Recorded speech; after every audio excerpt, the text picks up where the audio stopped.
कशी आहे जानू? मोबाईलवर आलेला मेसेज वाचून जान्हवीच्या कपाळावर चिंतेच्या रेषा उमटल्या. मला अशा नावाने हाक मारणारा कोण असेल? सिद्धार्थ तर नसेल ना, पण त्याच्याकडे माझा हा नंबर कसा असेल? शिवाय त्याला 10 वर्षाच्या प्रदीर्घ काळानंतर मला आठवण्याची अशी कोणती गरज पडली असेल? आमच्यामध्ये जे होते ते सर्व कधी संपले आहे? मनात आलेल्या विचारांना थांबवत जान्हवीने तो नंबर ट्रू कॉलरवर टाकला आणि तिचा संशय खरा ठरला. तो सिद्धार्थच होता. जान्हवीने त्या मेसेजला काहीच उत्तर न देता तो डिलीट केला. सिद्धार्थ तिचा भूतकाळ होता. महाविद्यालयीन दिवसात त्यांच्या प्रेमाला बहर आला होता. दोघांनी लग्नाच्या आणाभाका घेतल्या होत्या. सिद्धार्थाचे तिच्यावर खूप प्रेम होते, पण त्याच्या प्रेमात एकाधिकारशाही अधिक होती. सिद्धार्थाचे तिच्यावरील प्रेम पाहून सुरुवातीला जान्हवीला स्वतःचा खूपच अभिमान वाटायचा. इतके प्रेम करणारा प्रियकर मिळाल्यामुळे तिला आभाळही ठेंगणे वाटू लागले होते. पण हळूहळू सिद्धार्थाच्या प्रेमाचे हे बंधन तिला बेड्याप्रमाणे वाटू लागले. त्याच्या प्रेमाच्या पाशात अडकलेल्या जान्हवीचा श्वास कोंडू लागला. सिद्धार्थला कुठलीही व्यक्ती जान्हवीच्या जवळ साधी उभी जरी राहिली तरी आवडत नसे. जान्हवी एखाद्याशी हसून बोलली तरी सहन होत नसे. त्यानंतर त्याच्या रुसण्याचा आणि जान्हवीने त्याच्या समजूत काढण्याचा क्रम नित्याचाच होत असे.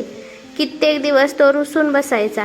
जान्हवी त्याच्या मागे पुढे फिरायची, समजूत काढायची, त्याने बोलावे यासाठी मनधरणी करायची. मी तुझीच आहे अशी शपथ घेऊन सांगायची. स्वतःची काहीही चूक नसताना माफी मागायची. तेव्हा कुठे तो राग विसरून शांत व्हायचा आणि जान्हवी सुटकेचा निश्वास टाकायची. मात्र त्यानंतर पुन्हा काही दिवसांनी तो रागाने रुसून बसायचा. महाविद्यालयात अनेक मित्र होते, बरेच कार्यक्रम व्हायचे. अशा वेळी एकमेकांशी बोलावेच लागायचे. पण असे घडताच तो जान्हवीशी बोलणे बंद करायचा. मग काय, ती पुन्हा एकदा त्याची मनधरणी करण्यासाठी शक्य तेवढे सर्व प्रयत्न करायची. हळूहळू जान्हवीच्या मनात सिद्धार्थच्या अशा वागण्यामुळे भीतीने घर केले. इतर कुणाशीही बोलताना ती घाबरून जायची. तिचे सर्व लक्ष याकडेच असायचे की सिद्धार्थ आपल्याला असे बोलताना पाहत तर नाही ना. जर सिद्धार्थने बघितलेच तर मी काय उत्तर देऊ? त्याची समजूत कशी काढू? त्याला काही कारण सांगितले तरी त्याचे समाधान होणार नाही. माझ्या मनात इतर कुणाबद्दल काहीच नाही याचा मी त्याला काय पुरावा देणार इत्यादी. अखेर महाविद्यालयातील शेवटचे वर्ष संपायला आले असताना तिने सिद्धार्थसोबतचे नाते तोडण्याचा निर्णय घेतला. तिला हे चांगल्या प्रकारे माहिती होते की तिच्या या निर्णयामुळे सिद्धार्थ खूपच दुःखी होईल. पण हेही नाकारता येत नव्हते की जर यावेळी ती भावनांमध्ये गुरफटली तर भविष्यात तिच्या प्रेमाचं नाव सिद्धार्थच्या संशयी स्वभावाच्या वादळात अडकून बुडून जाईल. हे कोणाच्याच भल्याचे नसेल, सिद्धार्थच्याही नाही आणि स्वतः जान्हवीच्याही नाही. जान्हवीने काळजावर दगड ठेवून तिच्या वडिलांच्या पसंतीचा मुलगा सुनीलशी लग्न केले. आता या जुन्या शहराशी तिचे नाते केवळ सुट्टीच्या दिवसात माहेर येण्यापुरतेच राहिले होते. सिद्धार्थही नोकरीसाठी शहर सोडून गेला आहे हे तिला तिच्या जुन्या मित्रमैत्रिणीकडून समजले होते. मागील 10 वर्षात आयुष्य बदलून गेले. जान्हवी 2 मुलांची आई झाली. खाजगी महाविद्यालयात शिकवत होती. वेळ पंख लावून कधी उडून गेली हे सुनील, मुले आणि संसारात मग्न झालेल्या जान्हवीला समजले देखील नाही. पण आज अचानक सिद्धार्थच्या आलेल्या या SMS-मुळे ती घाबरून गेली. काळाची जी तप्त राख आता थंड झाली आहे असे तिला वाटत होते. त्यात अजूनही एखादी ठिणगी जळत होती. तिचा थोडासा बेजबाबदारपणाही या ठिणगीचा भडका उडवेल आणि आगीच्या या भडक्यात न जाणो कितीतरी जणांच्या आशा अपेक्षा जळून खाक होतील याची जाणीव तिला झाली. पुढील 3-4 दिवस सिद्धार्थकडून कुठलाच SMS आला नाही तरीही जान्हवी सिद्धार्थकडे दुर्लक्ष करू शकत नव्हती. तिला त्याचा सनकी स्वभाव चांगल्या प्रकारे माहीत होता. त्यामुळेच त्याच्या डोक्यात कट कारस्थान शिजत असल्याचे ती समजून गेली होती. सिद्धार्थ शांत बसणाऱ्यापैकी मुळीच नव्हता. आज नेमके तेच घडले ज्याची तिला भीती होती. तास संपवून ती रूममध्ये बसले होते आणि तेवढ्यातच तिचा मोबाईल वाजला. फोन सिद्धार्थचा होता. तिने घाबरतच तो उचलला. कशी आहे जानू? सिद्धार्थचा आवाज थरथरत होता. माफ करा, मी तुम्हाला ओळखले नाही. जान्हवीने ओळख नसल्याप्रमाणे उत्तर दिले. मी तर तुला एक क्षणही विसरू शकलो नाही. तू मला कशी विसरू शकते जानू? सिद्धार्थने भावुक होत विचारले. जान्हवी काहीच बोलली नाही. मी सिद्धार्थ बोलत आहे. 10 वर्ष लोटली, पण एकही दिवस असा गेला नाही जेव्हा तुझी आठवण आली नसेल आणि तू मला विसरलीस. पण हो, एक गोष्ट नक्की, तू अजूनही तशीच दिसतेस, अगदी महाविद्यालयीन तरुणी. काय करणार, फेसबुकवर तुला बघून कशीबशी मनाची समजूत काढतो. सिद्धार्थ मनाला वाटेल तसे बोलत होता. दुसरीकडे जान्हवीला काय करावे ते सुचत नव्हते. आपल्या सुखी भविष्यावर संकटाचे ढग आल्याचे तिला स्पष्ट दिसत होते. सिद्धार्थचे फोन कॉल्स आणि SMS ची संख्या दिवसेंदिवस वाढतच चालली होती. अधूनमधून व्हॉट्सअपवरही मेसेज येऊ लागले. जान्हवी त्याला ब्लॉक करू शकत होती, पण तिला माहीत होते की प्रेमभंग झाल्यामुळे जखमी झालेला प्रियकर सापासारखा असतो. त्यामुळेच ती कठोरपणे वागली तरी रागाच्या भरात सिद्धार्थ न जाणो कोणते पाऊल उचलेल जे तिच्यासाठी धोकादायक ठरेल याची तिला भीती होती. पण हो, ती त्याच्या कुठल्याच मेसेजला उत्तर देत नव्हती. स्वतःहून त्याला फोनही करत नव्हती, पण सिद्धार्थचा फोन उचलत होती, जेणेकरून त्याचा पुरुष अहंकार दुखवायला जाणार नाही. सिद्धार्थच्या बोलण्याकडे ती विशेष लक्ष देत नव्हती. फक्त हा हूं म्हणत फोन कट करायची. सिद्धार्थनेच बोलण्याच्या ओघात तिला सांगितले होते की ज्या दिवशी जान्हवीचे लग्न झाले त्याच दिवशी त्याने झोपेच्या गोळ्या खाऊन आत्महत्येचा प्रयत्न केला होता. 2 वर्ष तो प्रचंड नैराश्यात होता. त्यानंतर कसेबसे त्याने स्वतःला सावरले. आई वडिलांच्या आग्रहामुळे ज्योतीशी लग्न केले, पण जान्हवीला तो एक क्षणही विसरू शकला नव्हता. ज्योती त्याची खूप काळजी घेत असे. आता तोही 2 मुलांचा बाबा झाला होता. काही दिवसापूर्वीच त्याची बदली या शहरात झाली इत्यादी. सिद्धार्थचे या शहरात असणे जान्हवीसाठी त्रासदायक ठरत होते. ती महाविद्यालयात जाण्यासाठी निघायची तेव्हा अनेकदा एखाद्या रस्त्यावर आतुर प्रियकर बनून सिद्धार्थ उभा असल्याचे पाहायचे. 1-2 वेळा तिचा पाठलाग करत तो महाविद्यालयापर्यंत आला होता. ती सतत याच काळजीत होती की सिद्धार्थने काही चुकीचे वागू नये, ज्यामुळे तिला सर्वांसमोर मान खाली घालावी लागेल. जानू, तुला 14 एप्रिल आठवतोय? आपली पहिली भेट, सिद्धार्थने उत्साहाने जान्हवीला फोनवर विचारले. आठवत तर नव्हता, पण आता तूच आठवण करून दिलीस, जान्हवीने शांतपणे सांगितले. ऐक, 14 एप्रिल जवळ येत आहे. मला तुला एकटीला भेटायचे आहे. कृपा करून नाही म्हणू नकोस, सिद्धार्थने विनंतीच्या स्वरात सांगितले. सिद्धार्थ, मला शक्य होणार नाही. हे शहर छोटे आहे. आपल्याला कोणी एकत्र पाहिले तर मोठी समस्या निर्माण होईल. जान्हवीने त्याला समजवण्याचा प्रयत्न केला. इथे नाही तर कुठेतरी दुसरीकडे चल, पण नक्की भेटू जानू. तुझ्या मनात आले तर काहीच अशक्य नाही. जर तू आली नाहीस तर मी दिवसभर तुझ्या महाविद्यालयासमोर उभा राहीन. सिद्धार्थ हट्ट सोडायला तयार नव्हता. सिद्धार्थ, अजून 14 एप्रिल यायला बराच वेळ आहे. मी आताच कुठेतरी आश्वासन देऊ शकत नाही. शक्य झाल्यास बघू, असे सांगून तिने विषय टाळला. पण सिद्धार्थ सहज सांगून ऐकणाऱ्यापैकी नव्हता. तो दर 2 दिवसांनी कधी मेसेज तर कधी फोन करून 14 एप्रिलला भेटण्यासाठी जान्हवीवर मानसिक दबाव आणत होता.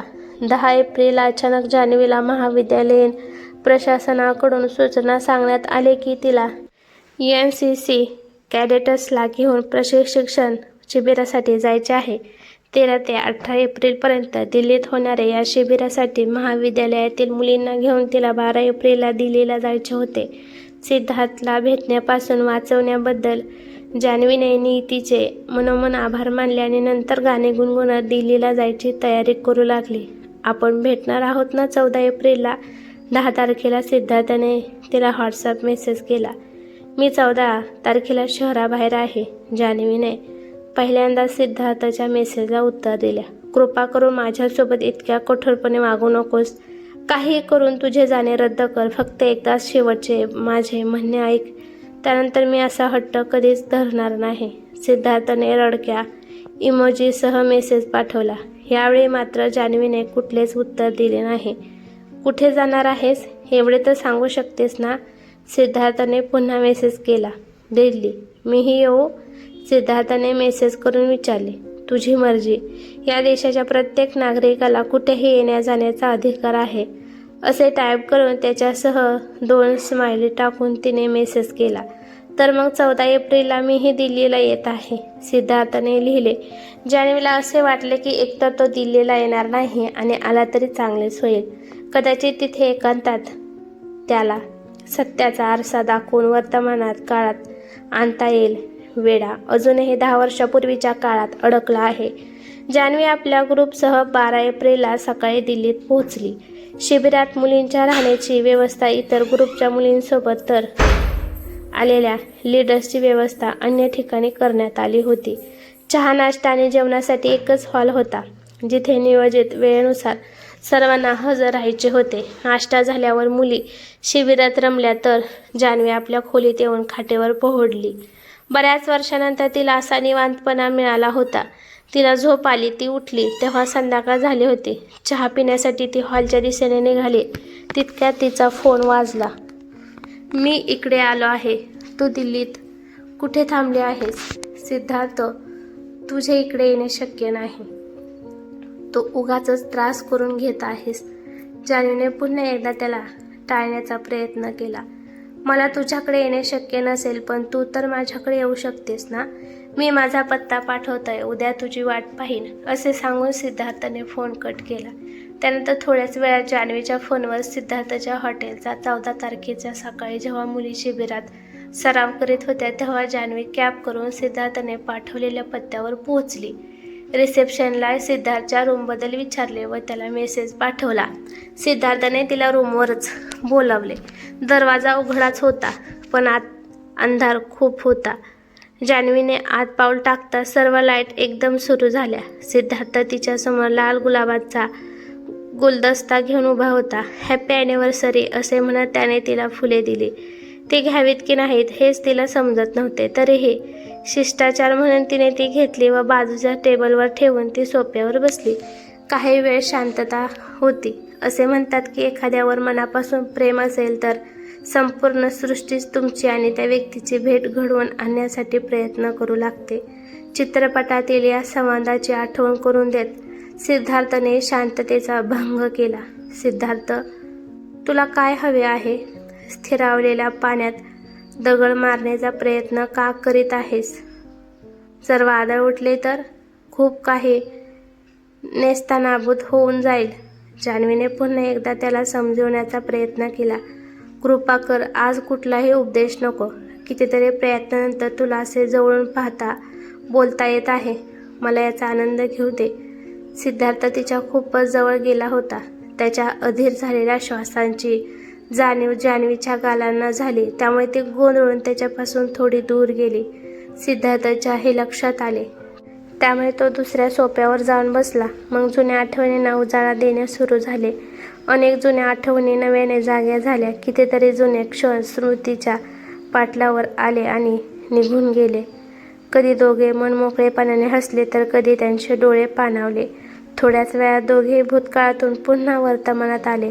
2 वेळा कॉफी घेतल्यानंतर जान्हवी म्हणाली, भूक लागली आहे. जेवणाची सोय करणार नाहीस का? इथेच रूममध्ये जेवणार की बाहेर जाऊया? सिद्धार्थने विचारले. त्यानंतर जान्हवीच्या इच्छेनुसार त्याने रूममध्ये जेवण मागवले. जेवणानंतर पुन्हा गप्पा आणि खूप साऱ्या गप्पा. बरं सिद्धार्थ, आता मी निघते. तुला भेटून खूप छान वाटले. अशी आशा करते की यापुढे तू माझ्यासाठी स्वतःला त्रास करून घेणार नाहीस. जान्हवीने घड्याळ बघितले. संध्याकाळ होत आली होती. एकदा गळा भेट नाही घेणार? सिद्धार्थने अपेक्षेने तिच्याकडे पाहिले. न जाणो काय होते त्याच्या डोळ्यात, ज्यामुळे जान्हवी मंत्रमुग्ध झाल्याप्रमाणे त्याच्या मिठीत सामावली. सिद्धार्थने तिला आपल्या मिठीत घट्ट पकडले. त्यानंतर अलगद आपल्या ओठांचा स्पर्श तिच्या कानाखाली मानेवर केल्यानंतर तिचे तोंड स्वतःकडे करून आतुरतेने तिच्या ओठांचे चुंबन घेऊ लागला. त्याच्या प्रेमात जान्हवी विरघळत चालली होती. सिद्धार्थने तिला उचलून बिछाण्यावर आणले. तेवढ्यात तिचा मोबाईल वाजला आणि जान्हवी जणू झोपेतून जागी झाली. सिद्धार्थने पुन्हा तिला स्वतःकडे खेचण्याचा प्रयत्न केला, पण आता जान्हवी भानावर आली होती. तिने फोन उचलला. तो सुनीलचा होता. जान्हवी आपल्या आतुर श्वासांवर नियंत्रण मिळवत सुनीलशी बोलली आणि ती इथे सुखरूप असल्याचे त्याला सांगितले. सिद्धार्थ, मी तुझा हट्ट पूर्ण केला. आता कृपा करून यापुढे मला भेटण्याचा प्रयत्न करू नकोस. माझे म्हणणे ऐकशील ना? जान्हवीने सिद्धार्थचा हात स्वतःच्या हातात घेत त्याच्याकडून वचन घेतले आणि त्यानंतर ती कॅबच्या दिशेने निघाली. जवळपास 2 महिने झाले. सिद्धार्थाने एकही फोन मेसेज न केल्याने ती निश्चिंत झाली होती. पण तिचा हा आनंद जास्त दिवस टिकू शकला नाही. सिद्धार्थ पुन्हा पूर्वीसारखे वागू लागला. कधी जान्हवीच्या येण्या जाण्याच्या वाटेवर उभा राहायचा, तर कधी महाविद्यालयाच्या गेटवर, कधी SMS करायचा, तर कधी व्हॉट्सअप मेसेज. आता जान्हवी त्याच्याकडे पूर्णपणे दुर्लक्ष करू लागली होती. पण हो, या काळात त्याने तिला एकदाही फोन केला नाही. तरीही ती मनातल्या मनात सिद्धार्थच्या अशा वागण्यामुळे घाबरून गेली होती. कारण घरी गेल्यानंतर अनेकदा मुले गेम खेळण्यासाठी तिचा मोबाईल घेत असत. अशा वेळी कोणी सिद्धार्थचा मेसेज वाचला तर काय होईल याची त्याला भीती होती. काहीतरी करावेच लागेल. पण काय? सुनीला सर्व सत्य सांगू का? नाही. पतीचे पत्नीवर कितीही प्रेम असले तरी इतर कुणी तिच्यावर प्रेम करीत आहे हे त्याला कसे सहन होणार? तर मग काय, सिद्धार्थच्या पत्नीला भेटून तिच्याकडे मदत मागू का? नको. असे केल्यास ज्योतीच्या नजरेत सिद्धार्थची किंमत राहणार नाही. तर मग नेमकी करी तरी काय? ती जितका विचार करायची तितकेच गोंधळून जायचे. पुढच्या महिन्यात जान्हवीचा वाढदिवस होता. सिद्धार्थ पुन्हा एकदा शेवटचे भेटण्याचा हट्ट करू लागला. जान्हवी त्याच्या मेसेजला प्रतिसाद देत नव्हती. मात्र सिद्धार्थवर त्याचा काहीच परिणाम होत नव्हता. त्याचे प्रयत्न सुरूच होते. कधी त्याच्या मेसेजमध्ये अधिकारवाणीने दिलेली धमकी असायची की जान्हवीच्या मनात असो किंवा नसो, तो तिच्या जन्मदिनी तिला भेटणार आणि तिचा वाढदिवस साजरा करणारच. ठरलेल्या वेळी ती सिद्धार्थला भेटायला गेली. ते सिद्धार्थच्या एका सहकर्मचाऱ्याचे घर होते, जे तो भाड्याने द्यायचा. मात्र भाडेकरू न मिळाल्यामुळे सध्या घर रिकामेच होते. सिद्धार्थने त्याच्या ओळखीच्या माणसाला घर भाड्याने घेण्यासाठी दाखवतो असे सांगून चावी घेतली होती. जसे जान्हवीला वाटत होते त्याचप्रमाणे सिद्धार्थने केक, फूल आणि चॉकलेटची व्यवस्था केली होती. टेबलावर सुंदर पद्धतीने पॅकिंग केलेली भेटवस्तू ठेवली होती. जान्हवीने प्रत्येक गोष्टीकडे दुर्लक्ष केले. आज ती पूर्णपणे सावध होती.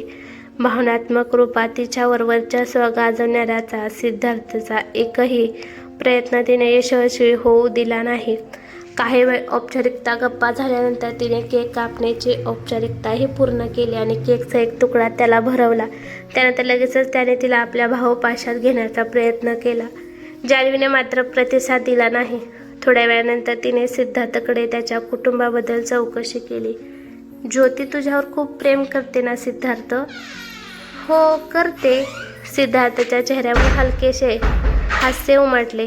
कधी तू तिला विचारले आहेस का की लग्नापूर्वी तिचे कोणा दुसऱ्यावर प्रेम होते का ते? नाही विचारले.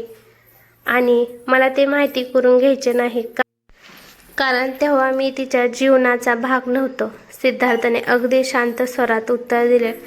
जर ज्योतीने अजूनही तिच्या भूतकाळाशी असलेले नाते जोडून ठेवले असेल तर? जान्हवीने रागाची ठिणगी उडवणारा प्रश्न विचारला. नाही, ज्योती चरित्रहीन असू शकत नाही. ती माझ्याशी कधीच बेईमानी करू शकत नाही. सिद्धार्थ रागाने लालबुंद झाला होता. अरे वा सिद्धार्थ, जर ज्योतीने तिचा भूतकाळ लक्षात ठेवला तर ती चरित्रहीन आणि तू माझ्याशी नाते जोडलेस तर ते प्रेम? अशी दुहेरी मानसिकता आहे का? मानली तुझी विचारसरणी, जान्हवी उपहासाने म्हणाली. सिद्धार्थला काय उत्तर द्यावे ते सुचले नाही. तो विचारात पडला. सिद्धार्थ, जसा विचार तू करतोस जवळपास तसाच प्रत्येक भारतीय पती आपल्या पत्नीबाबत करीत असतो. कदाचित सुनीलही. त्याने मला चरित्रहीन समजावे असे तुला वाटते का? जान्हवीने त्याच्या खांद्यावर हात ठेवत विचारले. नाही, कधीच नाही. मला माफ कर जानू.